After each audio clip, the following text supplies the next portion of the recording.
जन्म में तो आप हमको नहीं हरा सकते।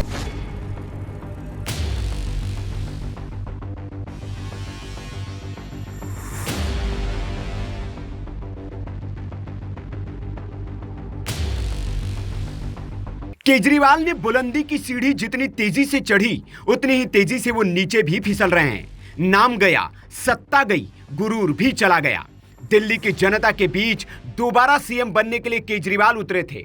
उन्होंने जनता से कहा था कि उन्हें अगर लगता है कि केजरीवाल बेईमान नहीं है तो उन्हें वो वोट जरूर देंगे और दिल्ली का सीएम फिर बनाएंगे। लेकिन जनता की अदालत में भी वे दोषी पाए गए और न सिर्फ दिल्ली की जनता ने उनको सत्ता से बाहर किया बल्कि नई दिल्ली सीट से खुद भी चुनाव हार गए। अपराजय केजरीवाल के माथे पर लिख दिया गया कि वे भ्रष्टाचारी है और जनता ने इस पर उन्हें हराकर मुहर लगा दी है।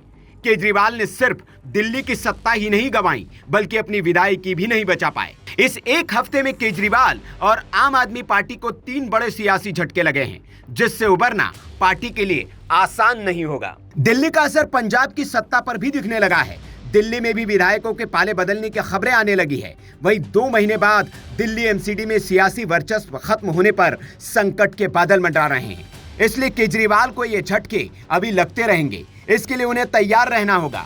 ये आगे की बात है, लेकिन अभी एक हफ्ते के भीतर ही आम आदमी पार्टी को 3 बड़े झटके लगे हैं जिसने केजरीवाल की सियासत को बड़े जख्म दे दिए हैं जो आने वाले वक्त में पार्टी के लिए नासूर बन सकते हैं। दरअसल दिल्ली चुनाव में हार से पहले पार्टी को पहला बड़ा झटका चंडीगढ़ में लगा। 30 जनवरी को चंडीगढ़ की मेयर सीट पर चुनाव हुए तो आम आदमी पार्टी और कांग्रेस गठबंधन के पास मेयर सीट जीतने के लिए पर्याप्त नंबर होने के बावजूद वो मेयर का चुनाव जीत नहीं पाए। चंडीगढ़ नगर निगम में कुल 35 पार्षद सीटें हैं जिनमें से आम आदमी पार्टी के पास 13, कांग्रेस के पास 6 और बीजेपी के पास 16 पार्षद थे।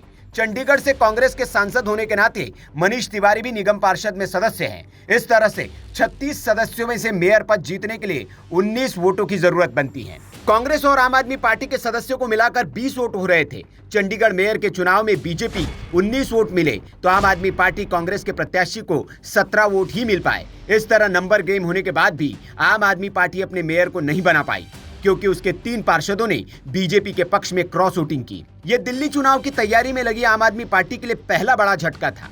अब दिल्ली में हार के बाद पंजाब में भी पार्टी को ऐसा ही डर सता रहा है। अभी चंडीगढ़ की इस हार से आप उबर भी नहीं पाई थी कि उसे दिल्ली की जनता ने गहरा जख्म दे दिया है।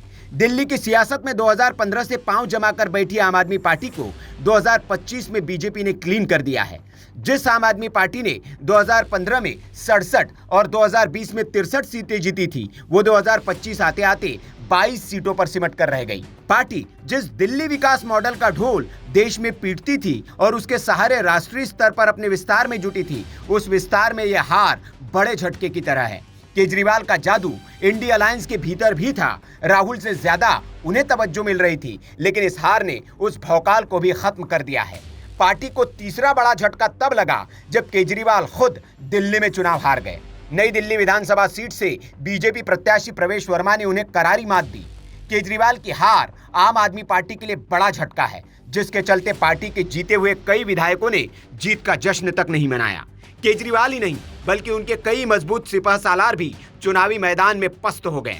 सिसोदिया, सौरभ भारद्वाज, सोमनाथ भारती, दुर्गेश पाठक, आदिल खान, सत्येंद्र जैन, दिनेश मोहनिया जैसे नेताओं को करारी हार का सामना करना पड़ा।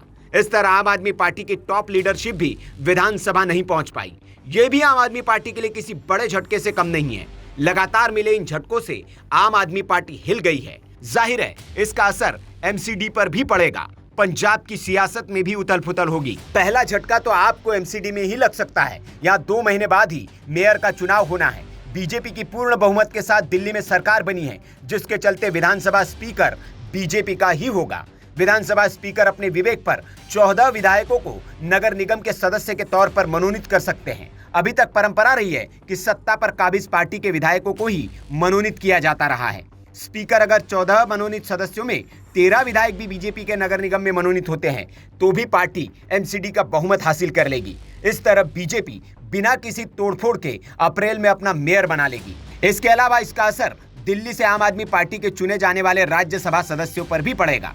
आम आदमी पार्टी पिछले 2 बार से 3 राज्यसभा सीटों पर अपने सदस्यों को भेजती रही है, लेकिन अब चुनावी नतीजों के लिहाज से बीजेपी के 2 और आम आदमी पार्टी सिर्फ एक ही सदस्य राज्यसभा भेज पाएगी। मतलब केजरीवाल को कुर्सी की पेटी बांध लेनी चाहिए, क्योंकि मौसम बिगड़ने वाला है और झटके पर झटके लगने वाले हैं। Bureau report, VK news. VK news, राष्ट्र के नाम।